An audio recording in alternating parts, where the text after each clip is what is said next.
It's the Fitness Lab Pittsburgh podcast, a new episode every week. A podcast about movement, part of making your life complete. Fitness Lab Pittsburgh, aka FitLab PGH, brings you interviews with people in the Pittsburgh area who understand movement is part of what makes life complete. Looking for a new movement idea or just want to hear interesting stories about people who make movement a priority? This is the podcast for you. Whether you consider the gym, dojo, or fitness studio your third place, or just want to learn more about movement, activity, and fitness to enhance your life, give FitLab PGH a listen. We interview locals in the Pittsburgh area who make Pittsburgh a great place to move. Subscribe to us on Apple Podcasts, Stitcher, or Google Play, or check out our website for other subscription options. Subscribing is free and gives you notifications when we release new episodes. Each podcast episode will be long enough to pique your interest and short enough to hold your attention. Have an idea for an episode? Know somebody we should interview? Or just want to connect with us? Drop us an email, fitlabpgh@gmail.com, or follow us on Twitter or Instagram at fitlabpgh. Already a fan of FitLab PGH? Check out our sister podcast, Moving to Live. Moving to Live is a podcast for movement professionals and amateur aficionados. Moving to Live offers weekly interviews with movement professionals featuring topics from career development to coaching tips and education resources to advice for parents of student athletes. We look forward to hearing from you, and we hope you enjoy our next interview, starting now.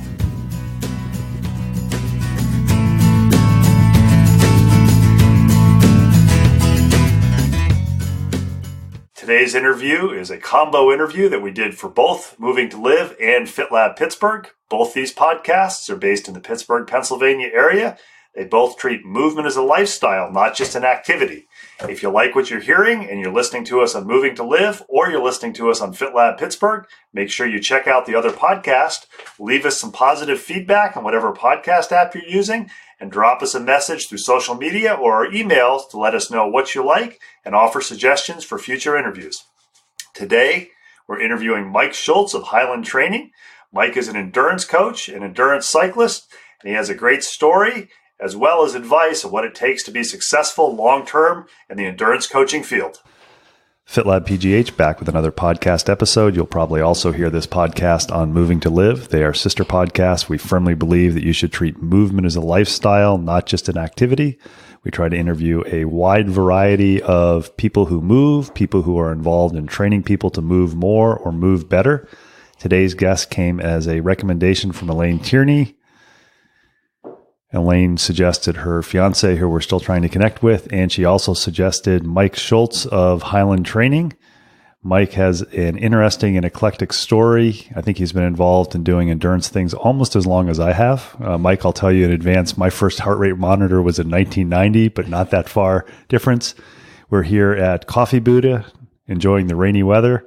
So Mike, thanks for taking time to talk to the podcast. You're definitely welcome. And I love doing podcasts because I get to share the story and everything I've learned over the past 20 years when it comes to cycling and strength and conditioning. And so where should we take it from here? Well, we were talking a little bit before we started recording about the difficulty of actually making your living as an endurance coach. And I know there's a lot of people with personal training, with coaching, et cetera. It's very easy to throw out the term coach and say, oh, I'm a coach, or I do this, or I do that. But the people who are actually saying, I need to bring the money in, I need to be qualified, are few and far between. So when you see somebody, you're at a bar, you're at a coffee shop or something, and they say, what do you do? What's kind of your 30-second elevator spiel? I'm Mike Schultz, and I coach endurance athletes. I mainly coach cyclists, and the majority of them are mountain bikers. We spoke about this earlier, but the trend is a lot of people are starting to move onto dirt and love racing their bikes. I'm a certified specialist in the strength and conditioning field with the NSCA, and have a few other certifications, and been coaching for 11 years full-time. I've been coaching and racing basically and learning the sport and the science for over 20 years now. So, that's what I do. I do full-time and work hard for every single person that comes through my door. I'm always curious, and I know there's a fair number of people who'll be listening who will say this, is like, why endurance sports? And I know from reading your bio and looking at your webpage for Highland Training, before you coached, you actually were a participant in these things. So it's not somebody who's just standing there with a whistle saying, you do it because this is what the book says. You've actually experienced it. How did you get into doing endurance and ultra endurance events? Did you do that in high school? Were you a runner in high school? No, I played hockey. I was actually a goalie in high school, and I loved playing hockey. But, post high school, hockey leagues went on for so many years. And then I'm into my early 20s. I started discovering bikes. Actually, I think I started discovering bikes when I was like 18, 19, riding them around the neighborhoods, and just loved riding, and started seeing these guys going fast in spandex. And hey, man, these guys look fast, and I was kind of interested in that. I didn't really get heavily into racing until I was about 25 or 26. It's kind of when a life change happened, and quit the corporate job, and moved to the mountain, rode my bike every day, and worked part-time. And from there is where I really fell in love with going long and seeing the views, the scenery. And, on early morning, misty mornings, and you're climbing mountains and there's no one around, it's just, I don't know, it's addicting. And so that's how I got into it. Question I always have to ask, because I have to get it out of the way whenever I interview or talk to somebody who's a cyclist.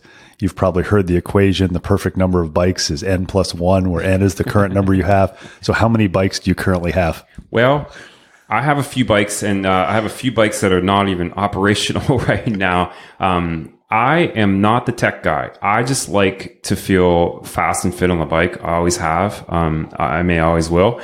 I get a bike and I ride it until it doesn't work, and then I get another bike. And so I have just the basic necessities. I have a really great mountain bike, Specialized, a stump jumper, and I have a doable road bike, which is an Elise. Actually, the Elise, I think, won the world championship this past year. So I'm on an aluminum bike, but I'm kind of still proud of it. So yeah, I just keep those two bikes, and that gets me through the year. Wintertime indoors, outdoors, I ride as much as I can. Keep it pretty simple. And you mentioned how you got into cycling by seeing people wearing spandex. And often when you see people spinning by on the road, you bite the road cycling thing and you get into criteriums, and maybe if you have the opportunity, some stage races. But you didn't go in that direction. You went in the direction of off-road. Why did you do that, or what attracted you to the off-road when you first saw the people on-road?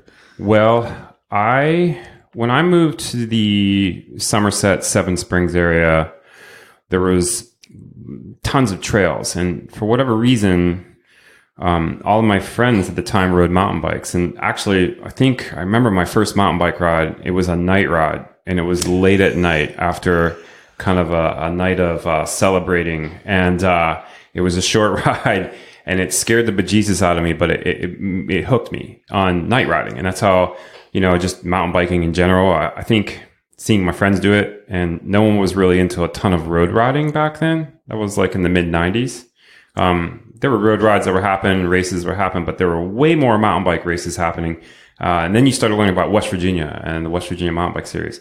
And I started participating in those races back in the early 2000s.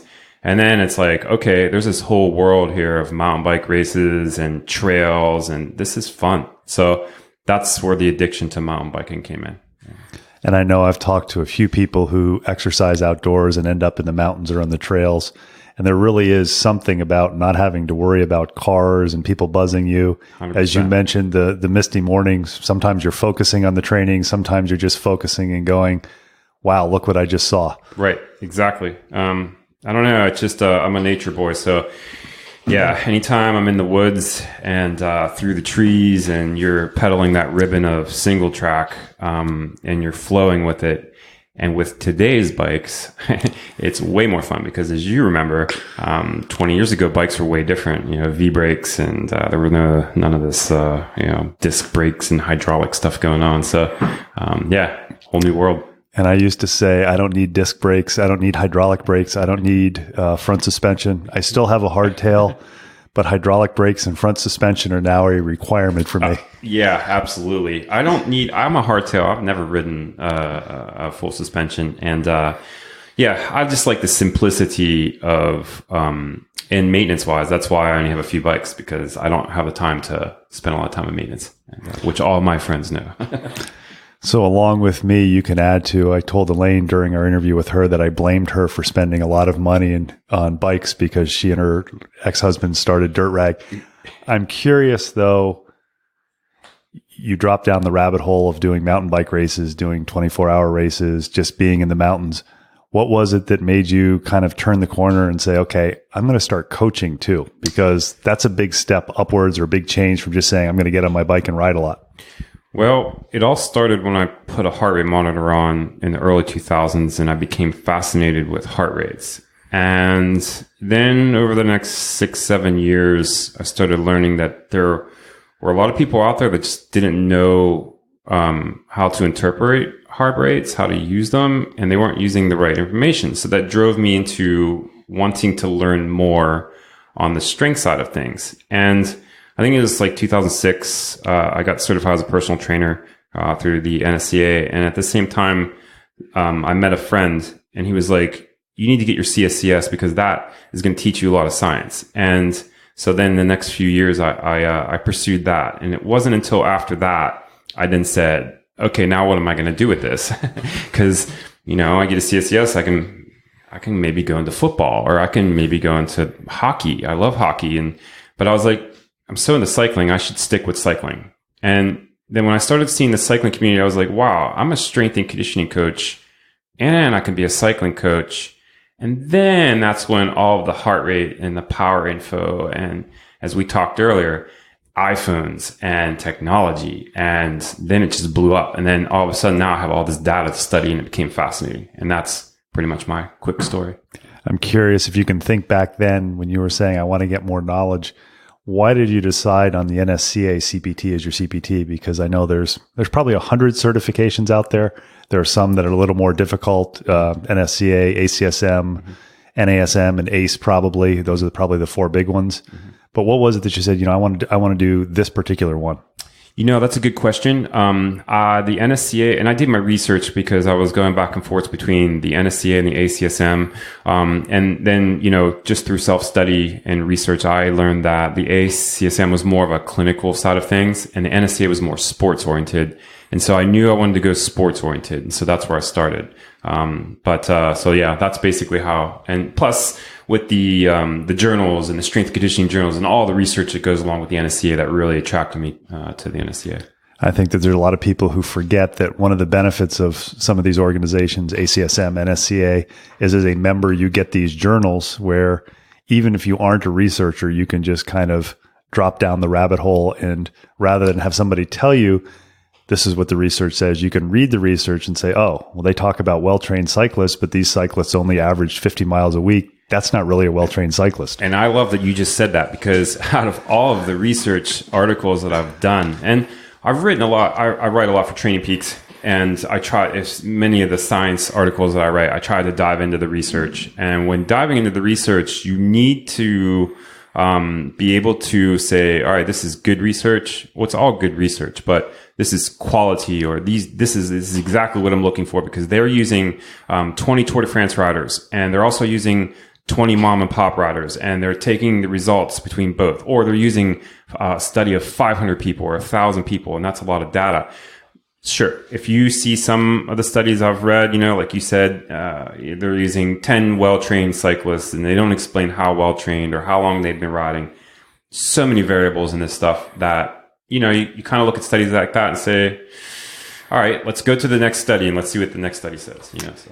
And I know a colleague of mine, Dr. Jay Dawes, and I are going to start doing some, for Moving to Live, some audio abstracts of research talking about what's well designed in the study, what isn't, because not necessarily saying if something is published, it probably has some piece of information you can take away from it. But I think you hit a great point.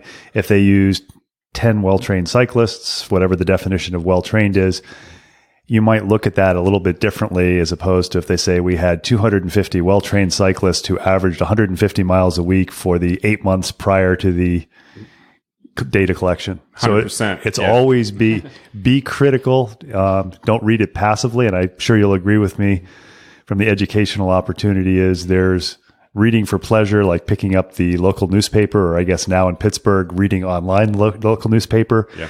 And then there's the reading critically, the professional, which sometimes makes your head hurt. And you read 2 pages and you come back and you read those same 2 pages again. And maybe the third or fourth time it's like, oh, I see what's going on here. That makes a lot of sense. And I think that in this field, you need to accept criticism and you need to provide it, because it's the only way in science you'll press on, is if everyone's being critical of your work, and you as well. And that's how you'll learn, is to question things. And even with my clients, I always welcome that. Like, always question what we're doing, because then I get to explain it.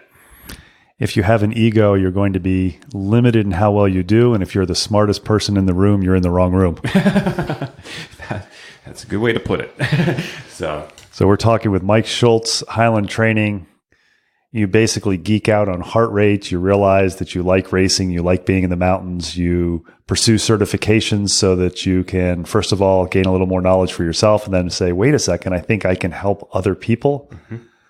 So I know that some people, they think it's really easy. You just start working at a health club or a facility. You get a weekend certification and bingo, you're a personal trainer or you're a coach. You're making your living at this. You've been doing it full time for 11 years. If you can think back to then, how do you find your first athlete? I mean, you've got, and admittedly in the endurance world, there's not a whole lot of endurance coaches who work with age group athletes. There are some, there's very few who are making their living full time. Mm-hmm. So you're starting out, you've got the CSCS, you've got the CPT, and you're going, I'm going to start getting some clients and maybe making a little money to help pay some race entry fees. How do you go about getting them? That's a great question. And I remember back then saying, all right, I'm living in the Lower Highlands. I'm going to start this business called Highland Training. I like it. I got the website, a whole bit. I need clients. And I think the first few clients always come from your friends, because they're right there and they need help and they're curious about what you're going to do. And I always say, take them on, charge them or not. And then you can learn little tidbits. But the real breakthrough for me happened. There were forums on Training Peaks. And I was like, oh, look at all these coaches answering all these questions, and anyone can answer these questions. So I'm like, I'm going to dive in and answer questions. Next thing you know, I was answering like 10, 20 questions a day. I'd answer them every single day, every time there's a question. And I always try to be as professional as I could be and answer it to the best of my knowledge with the science backing it up. And people started liking my answers. Well, there was this coach out of Utah that saw me on this forum. And for some reason, she wrote an article, Linda Wallenfalls, great coach. And I emailed her and said, Linda, I really appreciate, I like what you wrote. And she wrote back and said, Mike, do you want to take some referrals? And I was like, yes. And from there, she mentored me on starting a business. And we've had a partnership for 11 years. I've been out there. She helped me on one of my first bike packs in Arizona. Great people, really well knowledge and well connected. Through a few of her referrals over the year, and then starting to write and getting your name out there, and things started to build. So I would say that you need to just put your nose to the ground and do whatever it takes to get noticed. That's the key. I know one of the first people I interviewed for Moving to Live is a friend of mine, Rick Howard, who does a lot of stuff with long-term athletic development for children. And he had a comment in the middle of the interview. I don't know if he was aware that he was making it, but this is something that I've seen with a lot of people that I've interviewed, the willingness to share knowledge and to put yourself out there. It's very easy as a coach or as a trainer or as a professional to say, I don't have time, or somebody's going to steal my knowledge. Why do you not have that attitude of, well, I can't help people, I can't make these comments because then somebody's just going to take this information and steal it from me? Because it's a black hole of information, literally. And I never knew there would be this much information 10 years later, but I'm still learning, and we're still learning tidbits of information. And, when it comes to the program, so I write programs a week at a time for everyone. They're really dialed. I'm in touch with everyone every week. I know their life. I know where they're going. We can dial things around. And that's really the true way that it really does work. So yeah, sure, someone can steal my program or take my workouts, but then How they piece together, well, that's the complicated part because there's so many variables. And you've been doing this for part-time or full-time for almost 20 years. I'm curious, do you find your jobs easier now with all the technology and the ease of connecting with the internet? Or do you find it's harder because there's so much information? It is harder. There is a lot of information and clients. And now I work with, the majority of my clients are age groupers, but I work with a handful of super elites. And everyone across the board will see a tidbit of information and then send it to you and say, what do you think about this? Or am I doing this wrong? Or am I doing that wrong? And it's your job to either support that or say, this is my view on it. That is hard these days because there's so much information that as a new coach, you'll be challenged. Yeah. I'm interested with the comment you just made. You said age groupers and elite or super elite. And one of the things, as you know, in the endurance world, there it's very easy to be quote unquote sponsored in that somebody gives you some energy drink or they give you a t-shirt or a pair of bike shorts or a pair of shoes. When you talk about elite for people who are listening, who maybe are not in the endurance world, what do you mean by an age grouper versus an elite? Well, okay, so age grouper is me. That's where I'm at right now, and I compete within others that are in close to my age and that are dads and have jobs. That's the difference between age group. Age grouper doesn't have the time that a young elite athlete who doesn't have the responsibilities and can spend more time on his bike or her bike. Whereas the elites who work with elite, Nick Beecham out of California. He just scored, I think, 50th place in a UCI race, West Virginia. He was 6 minutes back of Nino Schurter, who's the best guy in the world. That's elite. These guys, they don't really make a living off of it, but they're sponsored with bikes and, some travel and stuff like that. And, guys like that, he's close to maybe making the US Olympic team. So that's elite. Regardless, between whether you're elite or you're an age grouper, everyone works really hard at it, to be good. If you just want to fly by, then you don't have to work so hard. So I knew a triathlon coach when I lived in Atlanta, Jay Marshall, and Jay's comment about some of these elite people, and he did not mean this in a negative way, but they are genetic freaks. They just physically and physiologically are able to adapt to the training. And I still remember an athlete that he was dealing with went from category 5 in 2 months to a category 1 cyclist. Right. And if you it comes down to strength to weight and, as you know, and genetics. And we talked earlier about, fast responders and slow responders and training and identifying that. And some people just have to work really hard to be good. I think I was one of them. And I think that's what led me to being in my position now is I had to work so hard. I had to learn so much to be decent. I see people come through quite often, and in 3 to 6 months, they do well. I've seen a lot across the board. About 500 people, I think, since 2010, something like that. And I think one of the things about endurance sports and being active is you can cycle in and out of being competitive in an age group. So you may, your kids are in school, maybe you've got a little bit of flexibility in your job for the next couple of years. You can say, okay, I'd like to do a little more to see whatever your goal is. Maybe your goal is to see if you can win your age group at a race in Seven Springs, or maybe your goals are to compete a bike packing trip or to do the Leadville 100 mountain bike race. Right. For you as a coach, and I think I've talked about this with Menachem Brody, who's another cycling coach, it's a relationship. It's not just somebody says, hey, Mike, here's some money, give me a training program, and you send them an Excel spreadsheet that has no personality, no communication. Right. As a coach, I think what's interesting, because we talked a little bit, there's the art, there's the communication. How do you handle it both when you decide that this relationship is not working with a client or when a client comes to you and says, hey, Mike, for whatever reason, either you're not giving me the results I want or my life is getting really crazy.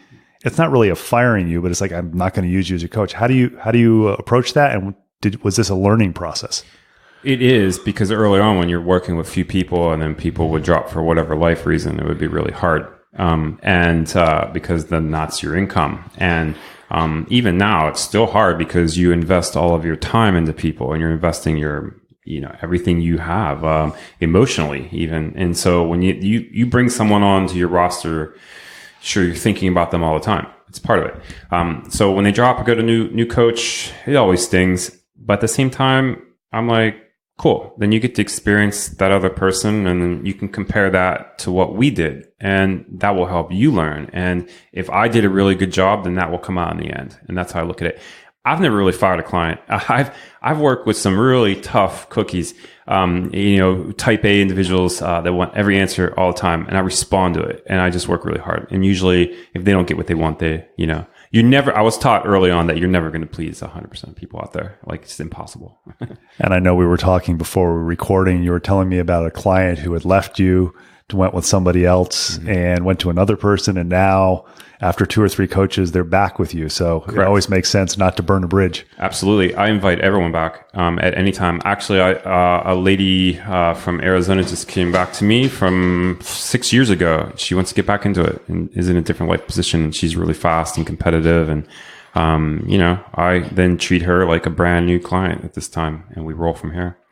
I know, especially in the endurance world, it's very easy to look at the number of people who are competing in marathons or competing in gravel grinders or things like that, and say, boy, this is a really good thing I can get into. If I can get X number of athletes, and I can charge them Y dollars, boy, I can make a lot of money at it. How do you decide what's the right number? And I know there's a range of enough athletes both to pay your bills, but also to give you the opportunity to give them that individual attention rather than sending them that Excel spreadsheet that you send to 6 other people, which again, as we've talked, is not what you're doing. No. And I've brought on people who have worked with coaches who, have 80, 100 athletes. And what happens is that a lot of people get the same program because it's impossible to work with that many people and dial in a program. Like for me, I work 1 week at a time with everyone, and I'm in touch a week at a time with everyone. And whatever they have, we work via Training Peaks. I think Training Peaks is one of the best platforms in the world at what they do as far as like providing schedules and so forth. But yeah, I try to dial it in weekly because in that way training is realistic. And so even going back, a lot of times coaches would post 4 weeks at a time. What I noticed is that life is way too complicated for 4 weeks to go perfectly. So, there's kids, there's pets, there's animals, there's jobs, there's stress, there's all of this stuff, and it always goes wrong. And so you have to just continually adjust. On top of that, fatigue happens, and then you got to recognize that. So one of my goals was to always provide a really precise program for everyone. And if somebody's a young coach listening to this, or somebody who's looking for a coach, how did you, for yourself, determine what's the sweet spot for number of athletes? Too few, too many? Too many. I think getting close to 30 people is a lot because, then you start to lose touch with some people. And, when you get down to 20, you kind of find some extra time in the day. So I think anywhere between 20 and 30 is a great sweet spot. 25 clients is about a great sweet spot for a coach. And I know part of the purpose of the podcast is to educate. And I know people who are listening to this, as you mentioned, off-road gravel rides are becoming popular. Trail runs are becoming very popular. So people may not be familiar with those. They may be looking for coaches. Just to give people what you do, if somebody approaches you, say you're down in the low 20s, you're going, yeah, I could probably pick up a couple of athletes. Somebody contacts you or somebody recommends you.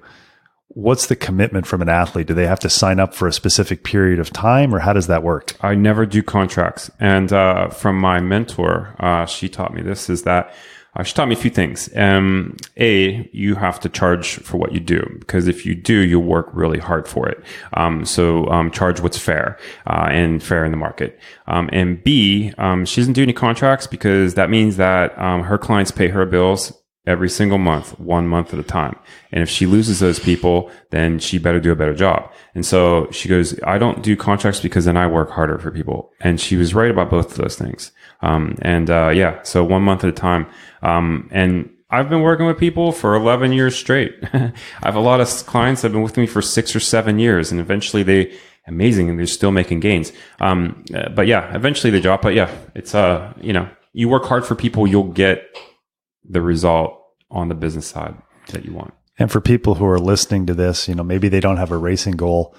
Is there a use for somebody who just enjoys being out in the mountains, whether it's trail running, mountain biking, riding the gravel bike, to have a coach? Yeah. I mean, there's a number of people I work with that just like to ride. and they may do one race or event a year. They just like to feel fast and they like numbers. So, if you like numbers, you like to feel fast, well, then I'll fill your brain every single week with numbers on power and heart rates and all that kind of stuff like that. And they enjoy it. And what I find is that it's motivating for them because they have this person on the other side, kind of like seeing, watching, expecting what they're going to do. And when you take that away, then you're on your own. So you can do whatever you want. Right? So that's the difference. They often say a fool has themselves for a coach. Some people can self-coach really well. It is across the board hard. And for me, obviously I have to kind of self-coach in a way. Not as competitive as I was, but Strava is where it changes for me. All my clients are on Strava. So if I'm not riding, I feel guilty. So it's a two-way street. I'm curious also, very common that husband, wife, boyfriend, girlfriend get into this. They say, we want to train for fill in your favorite gravel grinder or 100-mile race or metric century race. And they come to you and say, hey, we want to hire you as a coach. How do you balance that where they say they want to ride together and they may be of vastly different either skills or physiological fitness, so they actually would not have the same program, but they're approaching you because they want to do it together? It's almost impossible to work with two people like that. I would just say that. Would you repeat that, please? It's almost impossible. I'll say almost because there are some rare situations, and I have worked with couples before, but you do run into problems with it as far as like, well, hey, we have the same program, or we don't, or how are we going to construct these rides? I find it's best to work with one or the other. And then if the other one seeks coaching, have them work with another coach, and then they can deal with it on their end. That's a better way to do it. So we're talking with Mike Schultz of Highland Training. I'm curious, you've been in the coaching business double digits of years.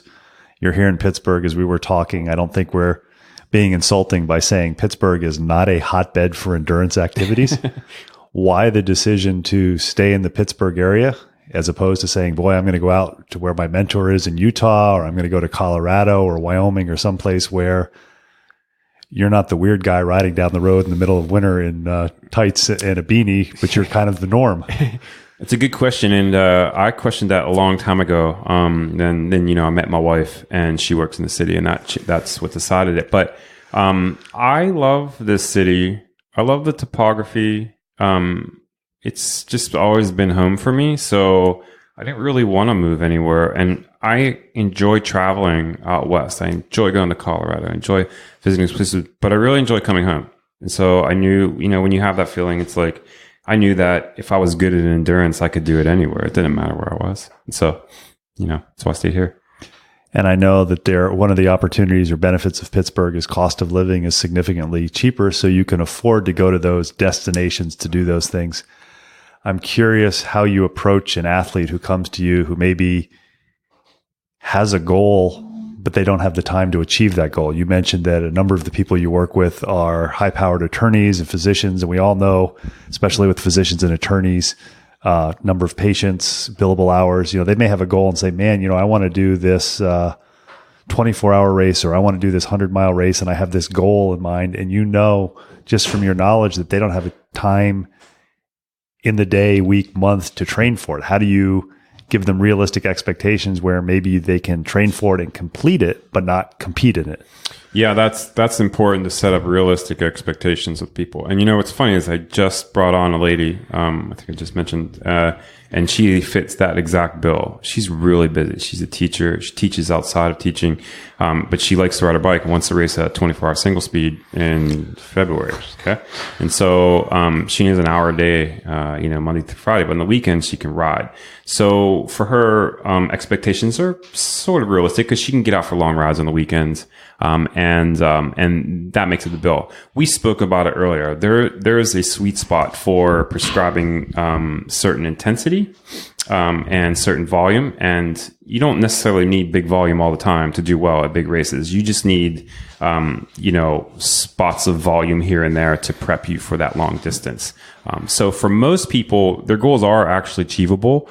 For very few people, they might be setting themselves up for something unrealistic. I'd say that. Yeah. We're here in the North Hills of Pittsburgh. I'm curious what it's like, not so much with the elite athletes who can go to training camps, but more with the age groupers who have these goals of doing some of these events out west where they're at altitude. I know I mentioned a couple times Leadville. I interviewed Sam Wood, who's a runner who's done that. You start at 10,000 feet, you go up to 14,000 plus. And I know, it's significantly different than climbing and doing things around Pittsburgh. How do you approach that with them so that they have a good experience? Maybe they don't go as fast as they would at sea level, but they still finish and say, boy, that was a fun experience. Well, I have a lot of people doing that now because Leadville is really big. The Breck Epic is really big. And, across the board, it's all about how physiologically you handle altitude.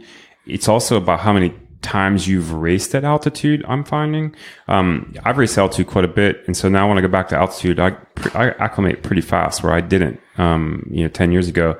And I have some really fast guys locally here that went out to Breck Epic and then they struggled. One of those reasons is because it was 40 degrees and rain on the first day, but which kind of destroyed everyone, I think. But the altitude part, that actually added to it because this guy, he came out kind of sick, and then the altitude part made it even worse. But I will say this, that if you're going to go do a race at altitude and it's going to be 10,000 feet, you should want to be there at least a week early, because I wouldn't go the day before, because that's like a crapshoot. So, have you found that you've had some clients over the years that they're those people who just do not do well at altitude no matter what? Yeah, I mean, there's not that many races at altitude to really study that, I would say. And a lot of my clients are smart enough not to pick races at that high altitude. The only ones out there, you have Leadville, you have Breckenridge. Outside of those races, everything is, when you're in the 6,000, 7,000 foot range, it's not as dramatic as it is at 9 or 10. Yeah.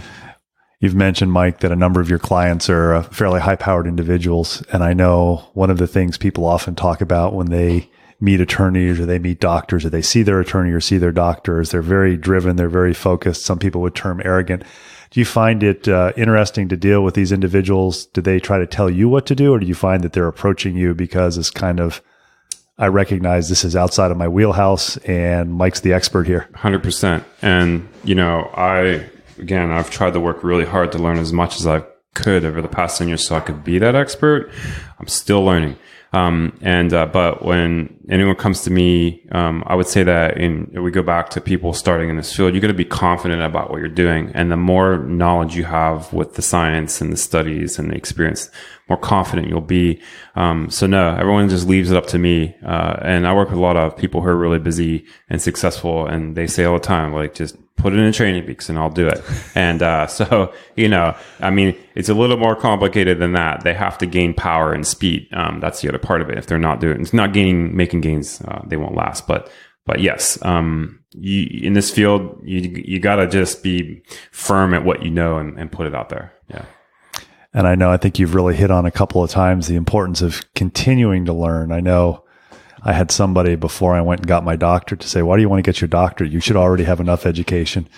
And once I got my doctorate, I realized I don't know anything. And that's why I have literally across the world a variety of friends and colleagues that if it's something that's outside of my wheelhouse, I can email them or Skype them and say, hey, give me the down and dirty in this so I at least can sound reasonably competent. Oh, yeah. And there's, exactly, that's two things there. I mean, referring people to other professionals is key. I never try to be a doctor. I don't want to be a nutritionist. I'm good at one thing, getting people strong. And so I focus on that. Now, nutrition does come into it a little bit. But yeah, when someone has an ache or pain, then they need to see a fit specialist, or they need to see an athletic trainer, or they need to see a PT or a doctor. And that's really important. The second part of that is always learning. There's so many tidbits of information. And when you start working with some of the elites and you start getting all these, even if you hear something, go research it and then see how much value that is. And then that's how you keep learning all these little bits of information. But I can share. We're talking with Mike Schultz of Highland Training. I'm curious, started out as a biker, did quite a few 24-hour races and other ultra endurance type things, got into coaching, but still do the riding yourself. You said Strava kind of holds your feet to the fire.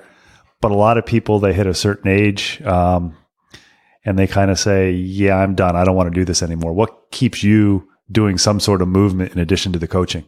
It's a good question.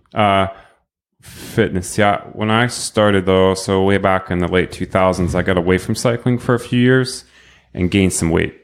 And I think I was about 225 at one point. And I remember a buddy looking at me and he said that I had cankles and my fat ankles. And I'll never forget it. He's a buddy out of Colorado. If he listens to this, he'll laugh. Anyways, at that point, I was like, I got to make a change. Something snapped. And ever since then, and what's funny is that I have a picture side by side in my office of me, that guy that was overweight on the bike. And then 6 years later, me racing a 24-hour race, coming in second to a well-known guy named Tinker. And I chased him down. And when you look at both of those pictures, you can see the dramatic change. Went from 225 to 160 and racing fast. And that keeps me going. I think that's a good place to cut it. We're talking with Mike Schultz of Highland Training. I think he's given some great information on what it's like to actually make your living as a coach/trainer, since when you work with cyclists and runners, you are training them and coaching them. And I think he's given a great example of what keeps him moving too. Mike, I want to thank you for taking time to talk to the podcast. Yeah, it's been a pleasure. And I will welcome it again. So.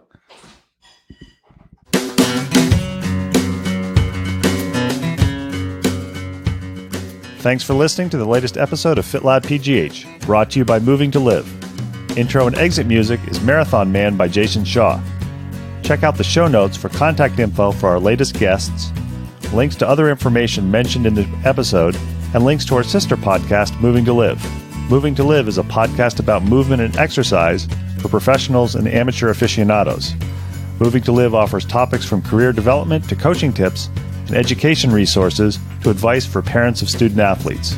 You can subscribe to us on Apple Podcasts, Stitcher, or Google Play, or check out our website for other subscription options. Your free subscription gets you notified when we release a new episode. Questions, comments, suggestions? Email us at fitlabpgh@gmail.com or follow us on Twitter and Instagram at fitlabpgh and like us on Facebook. If you enjoy our podcasts, please tell your friends about us and consider leaving us a review on Apple Podcasts. Make FitLab PGH a go-to place to learn more about movement in the Pittsburgh area. Until next time, keep on moving.